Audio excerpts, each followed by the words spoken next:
Eto na, Boss M. Yung special pusit. Ito na yung time. It is time para ihawin. Yan. Nahin ko na yung pusit bago yung octopus. Sakto, nagluto ako ng ano eh. Ito yung niluluto ko. Tinabi ko muna. Uy. Para ano, kasi magto-12 na eh. Siyempre, kailangan din natin kumain. Lalo na tanghalian na. Sarap nito. Thank you, Boss M. Yan, iyaw muna tayo. Ito yung view dito sa amin. Daming ibon sa umaga. Ayan.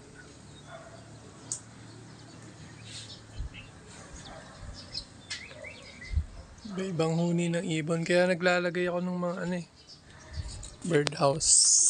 Ito naman yung galing kay Papa Johnson na mulberry leaves. Pinapatuyo ko. Ito naman yung mga water plants ko na ano. Yung tubig nito gagamitin ko rin sa aquarium.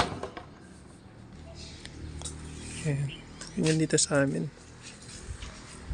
Balikan natin yung iniiyaw natin. Baka masunog. Sayang. Bilis lang to eh. Okay, lunch na. Ayan na siya. Binaliktad ko na. Konting iyaw lang to. Okay na to. Hindi dapat matagal. Sarap.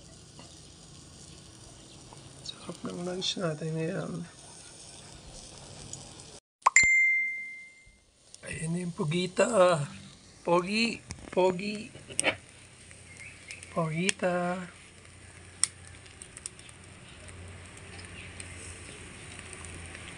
Gusto ko medium rare lang yung ano. Pusit. Ayoko nung overdone. Tigas eh. Kumukunat. Yung ano lang. Hindi ilaw pero hindi rin sobrang luto. Kaya alagaan mo sa baliktad.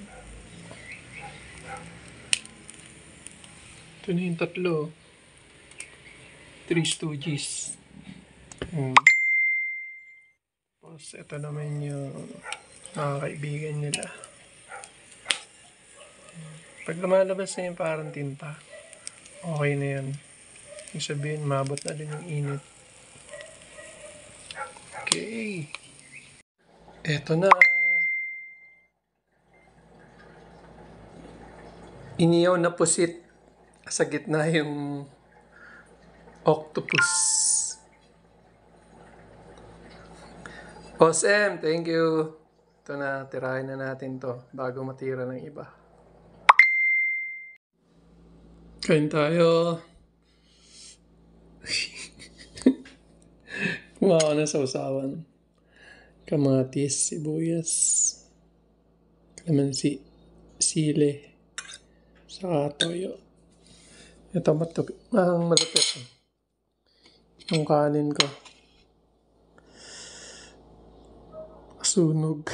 Buti hindi lahat. Sa gilid lang. Sarap pa naman ng ulam ko.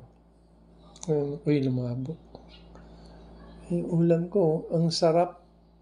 Talagang hindi mo talaga makukuha lahat ng gusto mo. Sarap ng ulam mo. Sarap ng sausawan mo. Pero masarap pa rin to. Nakakain.